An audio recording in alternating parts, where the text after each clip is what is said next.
안녕하세요. 입체성형외과 조윤호 원장입니다. 오늘은 윤곽 수술을 할 때 출혈이 일어날 수 있는데 어떻게 하면 그런 출혈을 줄일 수 있는지에 대해서 말씀드려 보도록 하겠습니다. 안면윤곽 수술이 피가 많이 나는 수술이냐 하면 제가 생각할 때 그런 수술은 아니거든요. 하지만 환자분에 따라 체질에 따라 출혈되는 양상도 다를 수 있고 어떻게 하면 출혈을 잡을 수 있는지에 대해서 말씀드려 보도록 하겠습니다. 우선 환자분에 따라서 피가 어떤 큰 혈관에서 나오는 게 아니라 우리가 의학적으로 우징이라고 얘기하는데 이제 전체 조직에서 스물스물 피가 많이 나오는 경우가 있습니다. 이럴 경우는 아무리 지혈을 잘한다고 하더라도 피가 고일 수밖에 없는 상태가 되거든요. 윤곽 수술을 하기 전에는 피 검사를 통해서 실제로 출혈 경향이 많은지 검사를 하는데 이런 검사에서도 정상인 경우에도 불구하고 피가 많이 나는 경우가 있습니다. 이런 환자분들을 보면 많은 약을 드시고 계시는 분들이 많은 것 같아요. 오메가3라든지 건강 보조제들을 많이 먹으면 혈액순환을 좋게 만들기 때문에 피가 스물스물 나는 경우가 많은 것 같습니다.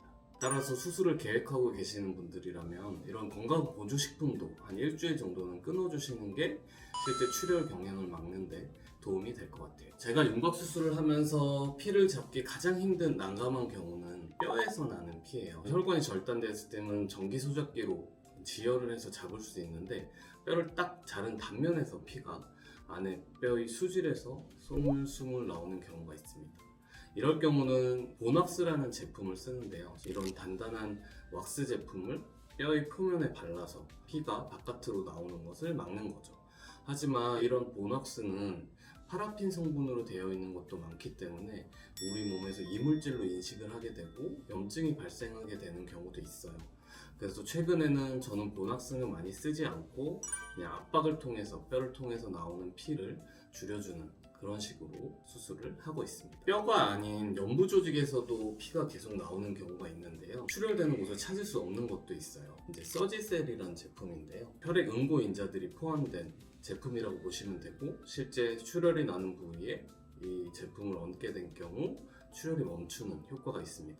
그래서 안면윤곽 수술을 할 때 안 보이는 부분이라든지 아니면 깊은 곳에 출혈이 나는 경우에는 이런 서지셀이라는 제품을 사용해서 출혈을 막도록 하고 있습니다. 다음으로 제가 많이 쓰는 제품은 트란제믹 엑시드라는 트라넥삼산 제품입니다. 우리가 도란자민이라고도 얘기하고 먹는 제품도 있고 바르는 제품도 있고 이 제품은 굉장히 많이 쓰이는데요.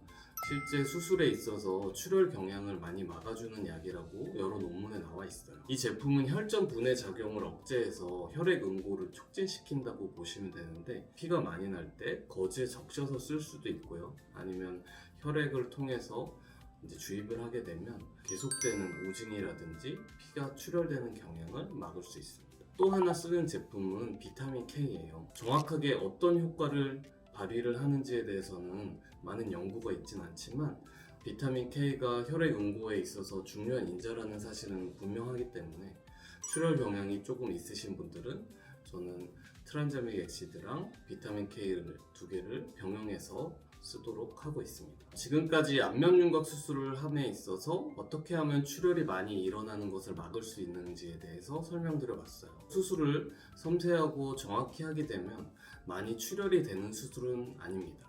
하지만 환자분에 따라서 출혈이 되는 경우를 막을 수 없는 경우가 있어요. 그렇다면 이런 앞서 제가 설명드린 여러 가지 제품을 구비하고 있다면 수술 후에도 출혈이 생겨서 혈종이 생기는 것을 막는 데 큰 도움이 될 것 같습니다. 오늘 영상도 많은 도움이 되셨으면 좋겠습니다. 감사합니다.